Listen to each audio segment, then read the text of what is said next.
Hi, I'm Rob Patz. And I'm Kristen Stanton. And this is the Rob and Kristen Show.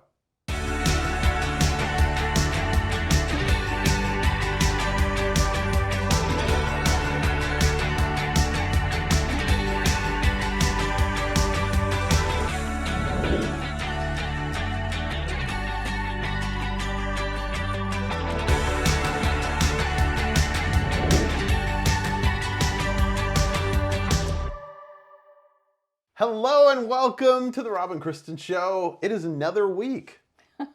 Always another week. It's always another week.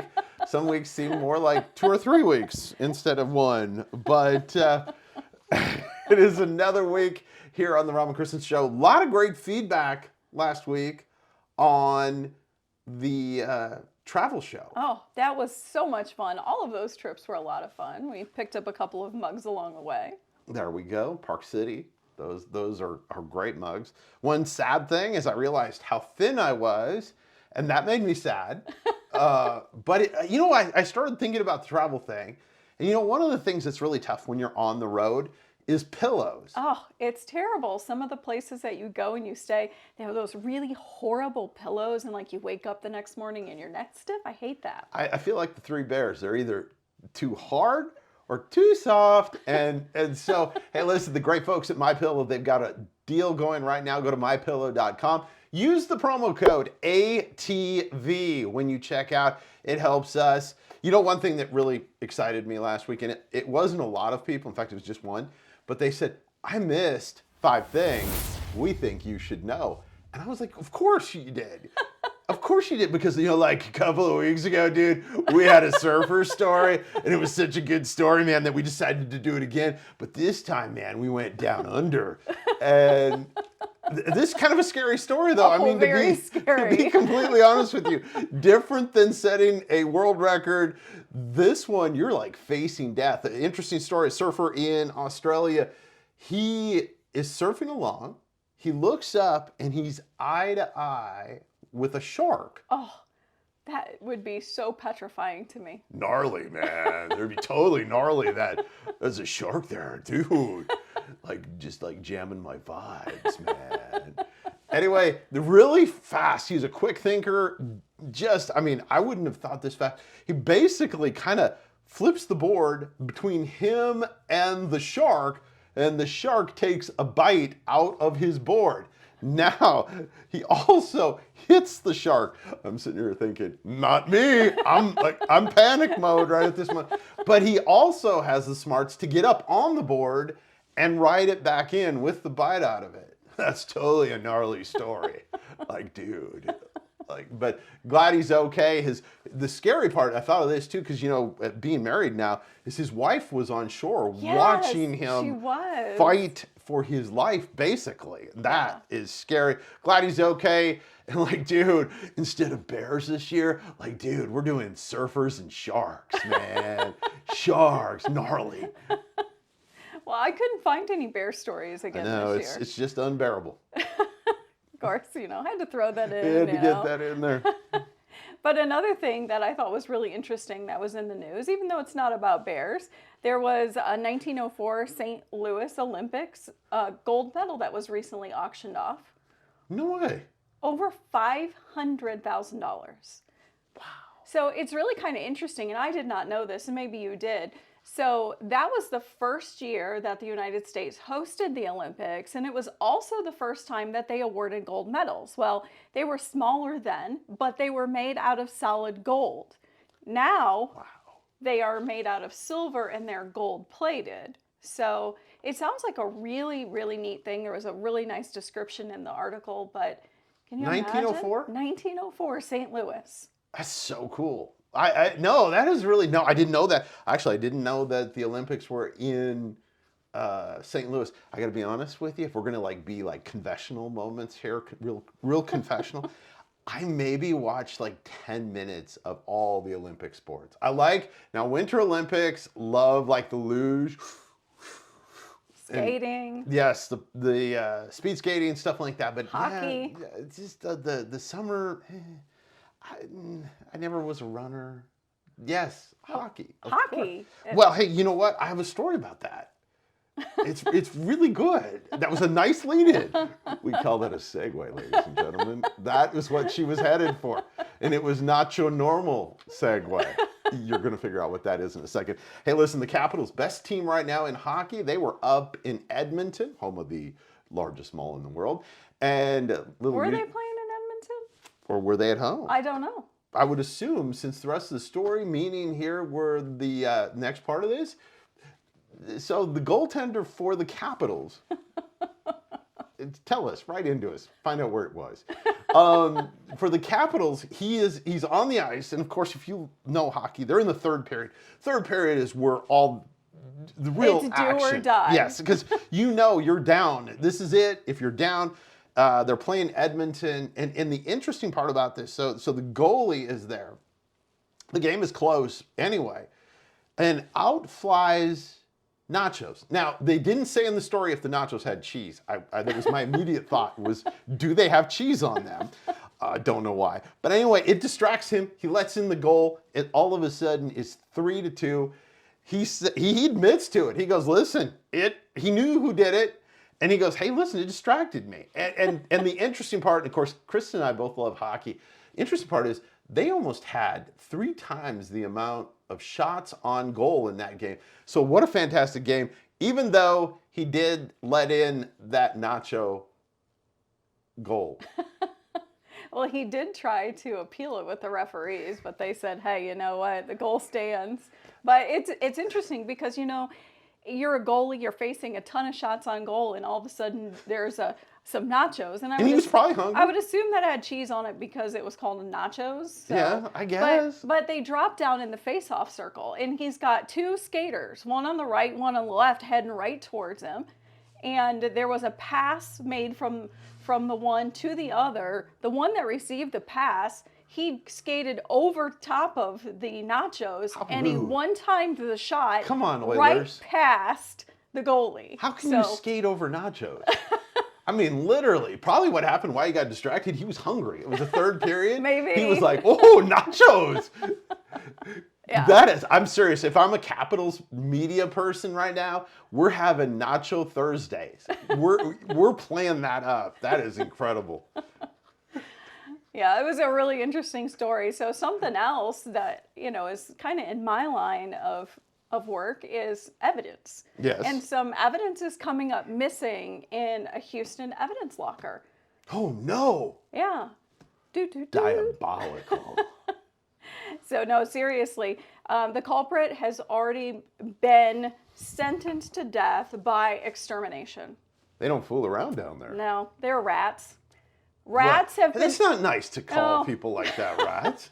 No, the rats have been eating marijuana. So, and Wow. they were reported to be high as a kite. Dude, now they're surfing, man. So thankfully, it has not impacted any evidence for any pending cases, but it did prompt an initiative to clean it up, organize it. I mean, 1.2, million pieces of evidence, and they decided, hey, we got to get rid of all of the drugs that are from prior to 2015. Got to get everything organized. So that's what they've done there in Houston, and In a related story, the Taco Bell next door ran out of nachos and cheese. Hey, story number 5, and we're going to close it out with this. Congratulations to President Donald Trump as he was inaugurated last week, our 47th president. Kristen and I are political junkies, and we had an amazing day watching all the things and going, it'd be cool to be at that ball. It'd be cool to be at this thing. We had a great time. it was really a lot of fun just to watch everything. It was incredible, and man, we wish him much success. First 100 days, we're all praying, and if you want to pray with us, just send us a note on our app. Hey, listen, we got a cool interview. Yeah, we do. And, watching all of the inauguration stuff and reading this book, it made me feel patriotic watching it. And it really made me kind of feel patriotic when I was reading this book because it was set in Virginia in the about 1774 is when the story opens. But we had an opportunity recently to sit down with author Laura Frantz, and she wanted to talk about her recent book, The Indigo Heiress. Well, you know that these are sometimes my most favorite shows because, well, I don't have to talk much. Well, it's just you're not talking a lot during this portion of the show because, you are the star of the top 5. That's true. It's because I'm adorable. Hashtag I'm adorable. Um, it is good. This one I'm excited about though, because have you ever, if you're a husband and you look over at your wife and she is grinning, and that's always the first place. That's good. If you're a husband, your wife should be grinning. But she's reading a book and then she makes little faces, all kinds of stuff. That is what Kristen's been like over this past week while she's been reading this I book. didn't know I made faces when I read, but obviously I'm so engrossed in the book. No, seriously, I cannot wait to talk to this author we have coming up, and her book was so good. Of course, all of her books are amazing, but this book was so good that I literally would tune everything out. Rob was watching TV and he was probably asking me questions. I don't know if I heard him or if I answered without really listening. But then he told me I finished the book and he said, "It was really cute watching all the little faces that you were making." I was like, "What? I was making faces while I was reading the book?" He said, "Yeah, you were so interested in everything that was going on in the plot that your face reflected probably what you were reading." So that's interesting. I didn't know that I did that. Yep. Hey, I get the honor of introducing a Washingtonian. We have never had a Washingtonian other than me on I the don't think show. so. No? And she's a writer and a talented writer. Obviously, makes my wife make faces, which is always good. Laura Frantz, good to have you on the show. Oh, there's nothing nowhere I'd rather be this morning or this afternoon than with you 2 talking books. Thank you. Mhm, Hey, it is just a pleasure for us to get to talk to you. And you have a brand new book that just came out. mhm. And that is, I've got a copy of it. You have a copy of it. Right, here it is. There we go. Yes, The Indigo Heiress. Okay, so we talked off camera, and you know that I am a huge fan of your writing, and I know a lot of your writing takes place during the 18th century, right? And Right. so to me, it's really super interesting. And when I was a kid, I we grew up in the country, and when I was a kid, I used to walk through the woods, and my imagination would take me to when the Indians were there and wondering, and then you start thinking, oh, the Indians are over here, and you're pretending that you live in that time period. I mean, it was Yes. probably just me that did that kind of stuff, but I had a very active imagination. You're a born writer underneath it all. That is the way it starts oftentimes. You're young, your imagination just flowers, and then somehow through God's miraculous plan, it makes its way into a book. So what So you describe is wonderful. So I heard that you really started writing when you were like 7 years old. Is that right? I just had a podcast yesterday and we were talking about that at length. My mom told me that. Of course, my memory doesn't, rewind to age 7 very easily, but she said I was writing a story or a little book about ships. And she was a reading teacher. So she saw my interest and she would keep me well supplied with all these wonderful books and resources. And so that was the start, of my writing career that has, now fast forward to book novel 16. So That's it started, awesome. yeah, it started young. Not all novelists start that young. Some start midlife. I think Laura Ingalls Wilder of the, Little House on the Prairie books, I think her first book was published at age 67. So for Right. those of you who are out there and think it's too late, it is not. So you started writing young, but at what point did you realize that being an author was God's calling for your life?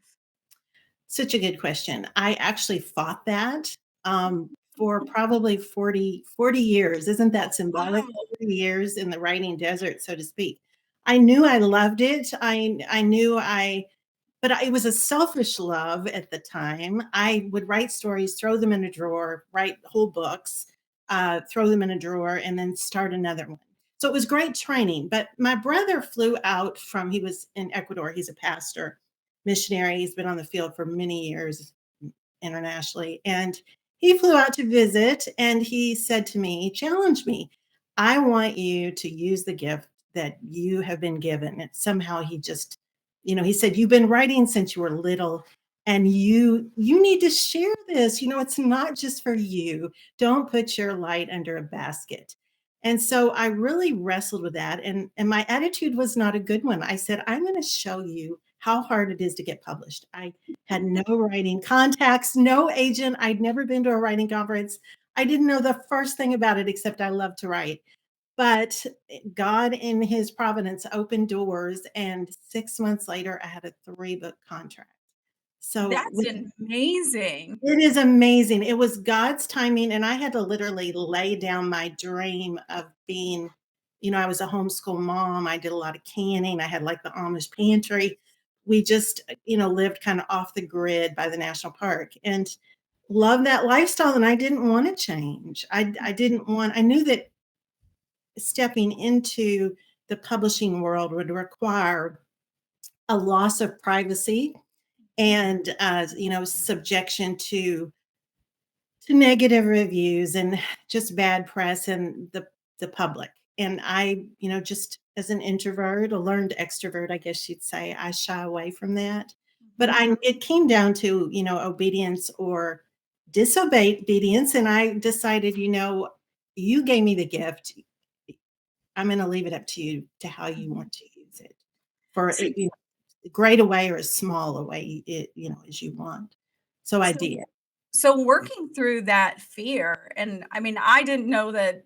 I guess I never really thought about the fact that an author would have a fear, I guess, of rejection, but it's no Yeah. different. I'm a songwriter, and when I Oh, write music, I'm always afraid that people are going to go, "Eh, I didn't really like that song that much." And so for right, me, that was a barrier for me sharing my music sometimes because of the fear of rejection. So I right. never really considered that you as an author would go through Yes. that at all? Fear of somebody going, "I don't like your book," because it's your baby, you know? Well, and you say it so well as a songwriter, creatives tend to be highly sensitive people, and they've done a lot of research on creatives like us, and everybody is creative in their own way, but creative people like authors and artists and musicians are kind of in a special category. Research says that we feel things more deeply, we react to even lights and sound much more. We get overstimulated, we're very sensitive to just the world around us. And I think God wired us that way because he wants to draw the music out of us. He wants to draw the words out of us. Right. And so, we have to feel and kind of live on a different level. So that does, like you said, there's a real fear there, and you have to you either give into the fear and it paralyzes you, or you move forward in faith. So going back to your first contract, because you Oh, said 6 months and you had your first 3-book contract. right. So I'm assuming that you had to pitch the 3-book series through. No, No, not they at all? it was so amazing. It was like the Lord was not giving me any way out, and He was making it as easy as possible. So what happened? It was my son's 11th birthday. My oldest son. They're now grown, but I got the call and I didn't answer the phone because we were in the middle of the birthday party. And I literally, and I'm such a foodie that I was getting ready to serve cake. And I, got the call from the editor at Revell that they wanted the whole manuscript, that they really liked what they had read. And could I, I think I'd only sent them chapters at that point, and they wanted the whole book. Well, I didn't even pick up the phone. I couldn't eat birthday cake. I immediately felt ill. I'm like, for a lot of people, their dream is to publish. That was not my dream. And so when I finally sent them the whole book and they got back to me, I think it was the 1st of January, they said, "We not only want 1 book, we want 3 books." And I'm like, no, you're supposed to only want 1 book. That's all I really wanted to give you. But at that point, I really did have to trust in the Lord. And, I didn't have ideas. They didn't ask me for ideas. They do now Mhm. but back then it was 2008. Things have changed a little bit. It's a lot more, little different, a lot of more detail. I think today it's very competitive. So even published authors that have a traditional publisher like I do, we do submit ideas, like you were saying, and they have to be approved before 2 committees, actually. But back then, they were wanting to build their fiction line, and they just took me on faith that I had 2 more books in me besides my debut novel. So, Well, you sure have had a lot more than 2 more books in you. yeah, I have. So we're up to 16 with the Indigo Heiress, and I'm so delighted. I never thought it would come to this. But as resistant and reluctant as I was, I'm so very thankful now because I have readers like you. I'm just that I can't tell you what my readers mean to me. And yes, there are the negative reviews and the haters do come out, but there's so much positive, and the fact that I could sit here with you was way beyond my, wildest dream. So thank you for being one of my biggest blessings. Well, you're welcome. I wanna talk about this book, The Indigo Heiress. And Okay. you're fresh from reading it, so it's fresh in your Oh, mind. okay. So you guys all know that I love to read. You've heard me say it before. We've done these author interviews before, and I get into this really bad place. In fact, the other night I was up until 2 o'clock reading this book.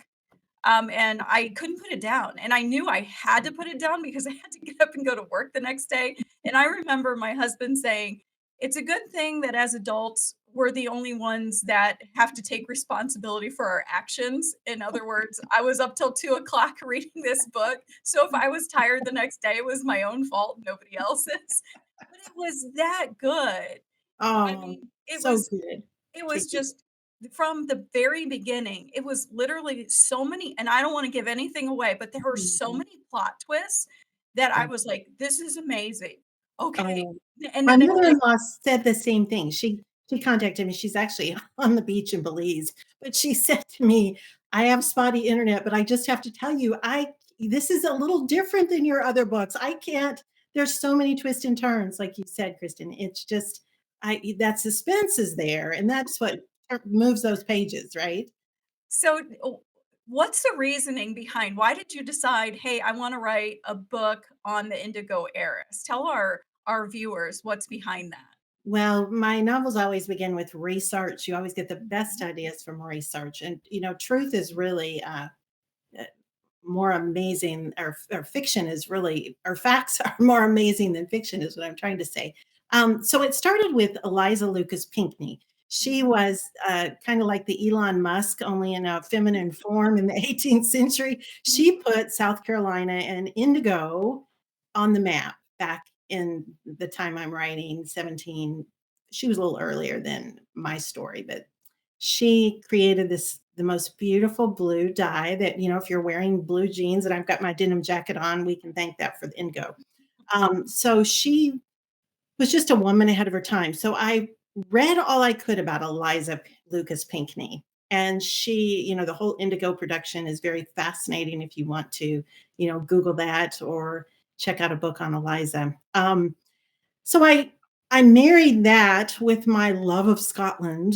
So many of us have ancestry. We came over to America from Scotland, and I love Lowland Scotland even more than Highland Scotland. And like I said, my ancestry is there. And so I became fascinated by how tightly tied the American colonials were with Scotland. It was just a very tumultuous time. And basically, this colonial American indigo heiress in my novel meets her nemesis in a Scots merchant, one of the tobacco lords, they were called back then. They made a lot of money on tobacco from the colonies. And he saves her from scandal only to have her save his life in turn. So I just kind of put all those puzzle pieces together. Indigo, Eliza, Glasgow, Scottish hero. Can't go wrong with a Scottish hero, right? And all the women rejoice.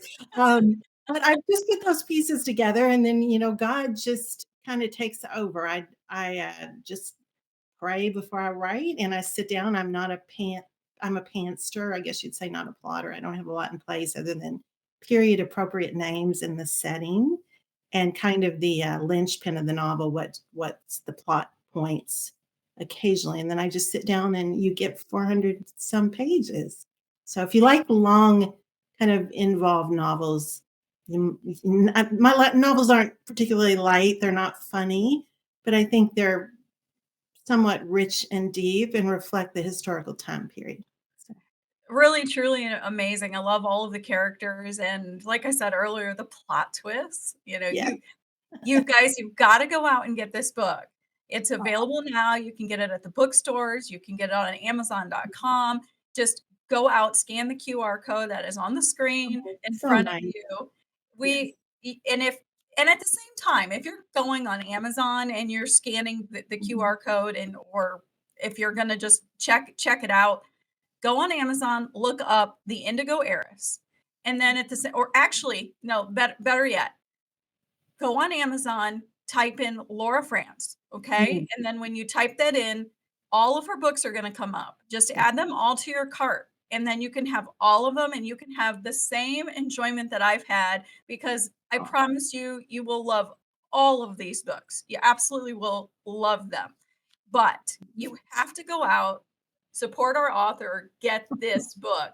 Get thank this, get you. this, Yes. get this book. It is truly amazing, and I would love to just be able to sit here and talk to you all day about your writing. You Um, are wonderful, and I could tell a true dedicated book lover. Yes. absolutely love them, but I love your characters. I love the plots, and it truly is remarkable. And it was one of the things that I told Rob, is that one of the things that your book did was Mhm. it put my mind back into what must have been going on in the colonies Yes. right before Mm, that war. That exactly. and and seeing it from both points of view, Yes. from from what was going on to people who were loyal to the king, and then Yes. from the colonists. It's not a So, look we often get, and my next book takes you into the American Revolutionary War next January. ooh, So so that I've you cracked open the door, and then I'll take you through it next time. ooh, Yes. and that Well, book we've is got gonna to be have you out, back then. yeah, and that book is gonna be out when? January 21st of next year. Okay, Yeah. well, we're gonna have to plan on having you back Oh, next I year would then to love talk that. about it. You and Rob Kristen are delightful. We're gonna get him reading yet. No, usually even when it's devotional books, it's usually me reading to him. Oh, well, that's okay. That's a perfect pairing then. But honestly, he probably knows about everything that happened in the book, Mm. because I would stop and I'd go, you gotta listen to this. Well, this Oh, is what just happened in this book." oh, you are a patient man. That is wonderful. The music to my author ears. Well, we have really enjoyed having you on the show, and we love your writing. Keep writing. You're Thank you. God, impacting a lot of people. well, shining a light in the darkness, even in a small way. So, and you help spread that light. God bless you both. Thank you. God bless you too. That was such a great interview. And if you noticed, Kristen's eyes sparkle when you talk about books. It was just like, it's kind of like when somebody says chocolate cake, I go, Or coffee. or coffee. It was really a lot of fun. Really enjoyed the interview. We hope that you go out and get that book, The Indigo Heiress. Great book. Hey, listen, Kristen and I want you to go out and live an abundant life.